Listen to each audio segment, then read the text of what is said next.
नमस्कार, मैं हूं कायनात खान। आप देख रहे हैं सोशल टीवी। खबरों की शुरुआत करने से पहले एक नजर आज की हेडलाइंस पर। तेजस्वी ने किया ऐलान, विधानसभा के मॉनसून सत्र में भाग नहीं लेंगे विपक्ष के विधायक, कार्रवाई का करेंगे बहिष्कार।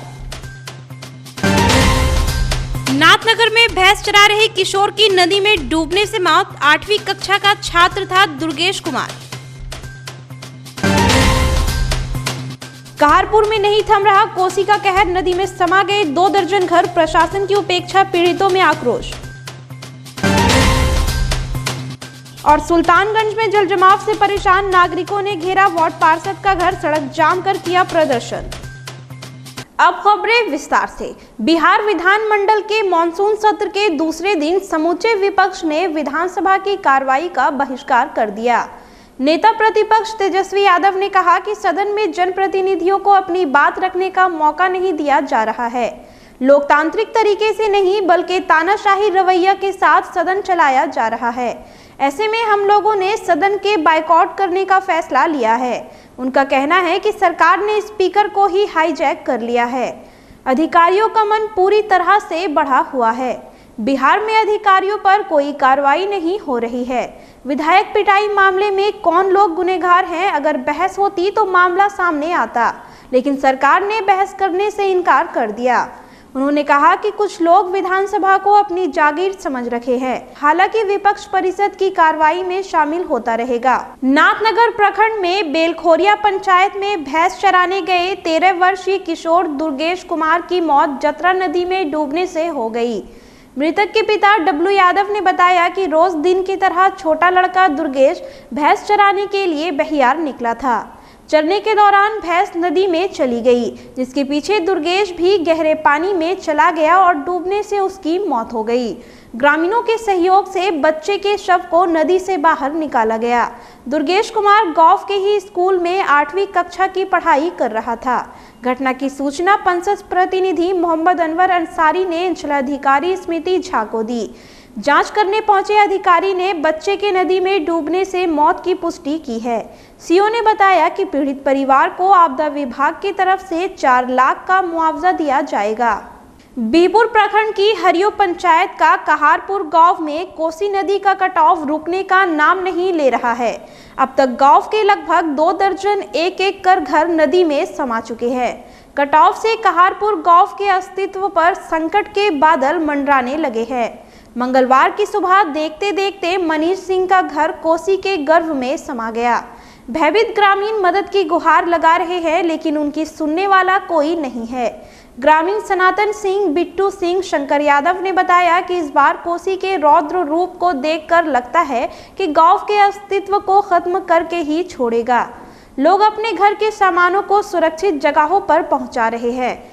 ग्रामीणों का आरोप है कि यहां ना तो बाढ़ नियंत्रण अधिकारी पहुंच रहे हैं और ना ही फ्लड फाइटिंग का काम हुआ है। कि आप अभी खड़े थे, आपके सामने में कितना अभी कटार हुआ। जी मैंने तो देखा।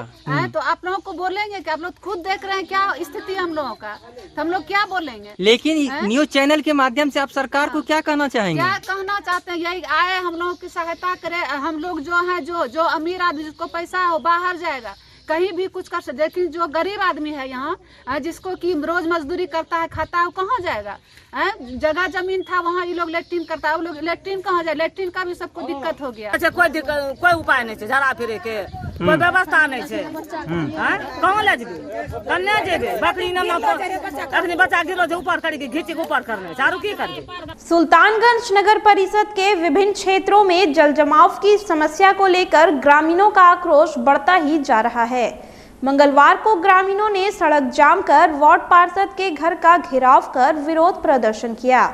गुस्साए ग्रामीणों ने शाहबाद मुख्य सड़क को घंटों जाम कर यातायात बाधित कर दिया और वार्ड नंबर 9 के पार्षद गुरचनारा के घर का घेराव भी किया। ग्रामीणों ने बताया कि नाले का पानी का सुचारू रूप से निकासी नहीं होने पर भी जल जमाव की समस्या उत्पन्न हो जाती है। वार्ड पार्षद मनोज यादव ने बताया कि जल जमाव की समस्या से कई बार कार्यपालक पदाधिकारी को अवगत कराया गया। पानी निकासी के लिए पैसे का आवंटन होने के बावजूद समस्या बरकरार है। सुल्तानगंज दौरे पर आए उप मुख्यमंत्री तारकिशोर प्रसाद को भी लिखित आवेदन देकर समस्या से निजात दिलाने की गुहार की थी, लेकिन कुछ कार्रवाई नहीं की गई। एग्जीक्यूटिव को दिया, सीओ साहब को भी आवेदन दिए हैं। तत्काल इसका निकासी एक ही है कि आरओ रोड तोड़ना पड़ेगा। वैकल्पिक व्यवस्था यही है तत्काल के लिए। बाद में हम लोगों का है कि यहाँ से नाला निकाल दिया जाए या पाइप की भी सुविधा हो जाए तो यहाँ से रेलवे लाइन तक चला जाएगा और रेलवे लाइन से भी पानी निकल सकता है। तो जैसे इसमें चाहते हैं यदि सीओ साहब पहल करेंगे, एग्जीक्यूटिव साहब पहल करेंगे तो ये संभव है, लेकिन वो लोग भी उतना पहल नहीं कर रहे हैं। ये तीनों में जल जमाव का स्थिति बना हुआ है।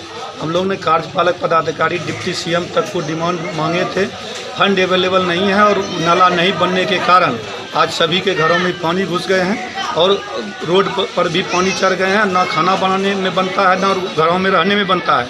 इस से ऊब करके जनता आज शाहबाद चौक पर तीनों रोड को जाम किए हुए हैं। कमजोर वर्ग के एडीजी अनिल किशोर यादव ने समाहरणालय परिसर स्थित समीक्षा भवन में भागलपुर, बांका व नवगछिया में महिला और बच्चों से संबंधित मामलों का रिव्यू किया।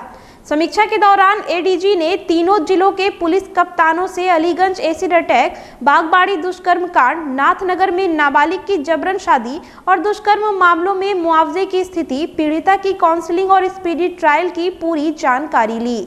उन्होंने पुलिस पदाधिकारियों से लंबित रेप केस, पीड़िता की काउंसलिंग के साथ मानव तस्करी रोकने के लिए उठाए गए कदमों की जानकारी हासिल की। बैठक के दौरान भागलपुर प्रक्षेत्र के डीआईजी सुजीत कुमार, भागलपुर की senior SP Nitasha Guriya, Banka SP Arvind Gupta, Naugachia SP Sushant Kumar Saroj, city SP Swarn Prabhat, city ASP Puran Kumar Jha, Bhagalpur, Banka और नवगछिया के सभी डीएसपी और इंस्पेक्टर मौजूद थे। मुझे लगता है कि इस बिंदु पर मैं ज़्यादा कुछ नहीं बोलना चाहूँगा, क्योंकि अभी हम लोगों की ये जो कार्यशाला है तो ये मुख्य तौर पर कानूनी प्रावधानों और उनके अनुपालन के क्रम में अगर किसी तरह की कोई समस्याएं हैं तो उनके बारे में बात है। अभी कोई रेटिंग या कोई फॉल्ट फाइंडिंग या इस तरह की कोई चीज़ हम लोग नहीं कर रहे हैं, इसलिए इसको उस रूप में हम नहीं बता सकेंगे। साथ ही में इस मुद्दे के साथ साथ एक दंड प्रक्रिया संहिता क्रिमिनल प्रोसीजर कोड की धारा 41 है, उसके बारे में हम लोगों के यहाँ अधिकारियों के बीच में उसका किस तरह से सही उपयोग किया जाना, इसमें भ्रम की स्थिति रही है बहुत वर्षों से।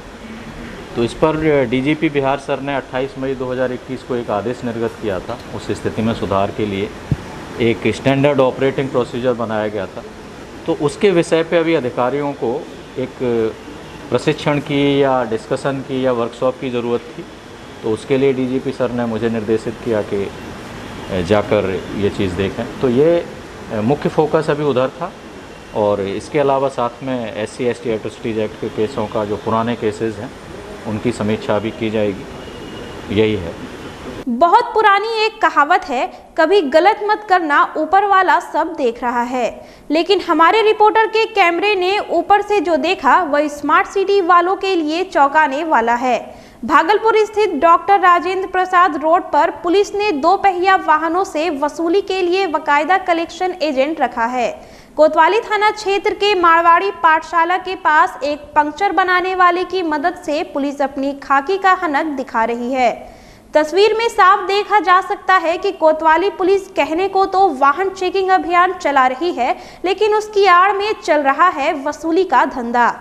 चेकिंग के बहाने वाहनों को रोककर राह चलते ही मामला तय हो जाता है और वसूली की गई रकम पुलिस के हाथों में पहुंच जाती है।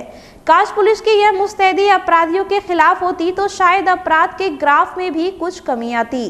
कल तक गांव की पगडंडियों पर दौड़ लगाने वाला नाथनगर का रमन राज 19वें फेडरेशन जूनियर नेशनल प्रतियोगिता में बिहार का प्रतिनिधित्व करेगा। नाथनगर स्थित मिर्जापुर के प्रकाश यादव के पुत्र रमन राज की इस उपलब्धि पर गांव वाले काफी खुश दिख रहे हैं। साथ ही रमन के परिवार वाले और खेल प्रेमियों में खुशी की लहर है। रमन 31 जुलाई से 2 अगस्त तक हरियाणा के संगरूर में आयोजित होने वाली प्रतियोगिता में बिहार का प्रतिनिधित्व करेंगे। रमन ने बताया कि 4 वर्षों से नाथनगर के आशादीप क्लब से जुड़कर वह इसकी तैयारी कर रहा था। ट्रैक के अभाव में वह खेतों की मेड़ पर दौड़ लगाते थे। रमन के कोच जितेंद्र मणि राकेश ने बताया कि उसके पिता प्रकाश यादव मजदूरी कर परिवार का भरण पोषण करते हैं। कोच ने बताया कि उसकी सच्ची लगन और कड़ी मेहनत के कारण ही उसका चयन नेशनल प्रतियोगिता में हुआ है। रमन असम के गुवाहाटी में 32वें ईस्ट जोन जूनियर एथलेटिक प्रतियोगिता और पटना में आयोजित बिहार राज्य स्तरीय स्कूल खेल प्रतियोगिता में प्रथम स्थान पर थे। इसके अलावा कई अन्य प्रतियोगिताओं में रमन ने अपनी प्रतिभा का परिचय दिया है। सुल्तानगंज घाट में सावन की पहली सोमवारी पर गंगा स्नान के दौरान डूबे तीसरे युवक का अभी तक पता नहीं चल सका है। आपको बता दें कि सोमवार को गंगा स्नान करने गए 3 दोस्त गंगा की तेज धार में बह गए थे, जिसमें 2 युवक सौरभ कुमार एवं राहुल कुमार का शव एसडीआरएफ ने सोमवार को बरामद कर लिया था, लेकिन मुकेश कुमार की तलाश जारी थी। दूसरे दिन मंगलवार को भी एसडीआरएफ की टीम को शव को ढूंढने में कड़ी मशक्कत करनी पड़ी। इसके बावजूद भी एसडीआरएफ टीम को नाकामयाबी हाथ लगी। शव के नहीं मिलने से मुकेश के परिजनों का रो रो कर बुरा हाल है। फिलहाल खबरों में इतना ही। अब मुझे दीजिए इजाजत। नमस्कार।